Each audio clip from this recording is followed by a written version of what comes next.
గురుగారు, ఈ సంవత్సరం రైతులకి ఎలా ఉండబోతుంది అని అంటారు? రైతులకు ఈ సంవత్సరం హ్మ్. ఎరుపు ధాన్యం, కందులు కానీ, హ్మ్. మిర్చి కానీ, ఎర్రని పళ్ళు, ఎర్రని కూరలు, హ్మ్. ఇవి పూర్తి స్థాయిలో లాభసాటిగా ఉంటుంది. పంటలకు సరిపడ సమయంలో మాత్రమే వర్షాధారం అందుతుంది. మ్మ్. రైతులకు ఒక పంట నష్టం చేకూరుస్తుంది, 2 పంటలు లాభాన్ని ఇస్తాయి. దాంతోపాటు ఎర్ర నేల భూములు ధరలు ఎక్కువగా వచ్చే అవకాశం ఉంది. మ్మ్.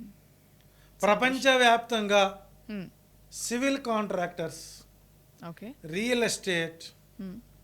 అట్లాగే షేర్ మార్కెట్స్ తరచుగా ఉపద్రవాలను సృష్టిస్తాయి. కాబట్టి ఈ సంవత్సరం గతంలో సంపాదించిన దాన్ని జాగ్రత్త చేసుకుంటూ భవిష్యత్తుకు కొత్త ప్రణాళికలు వేసుకుంటూ కొనసాగించాల్సిన అవసరం ఏర్పడుతుంది. రైతాంగానికి తగిన ఫలితాలు వస్తాయి. మామిడి పండ్లకు రంగు ఎక్కువ, తీపి తక్కువ.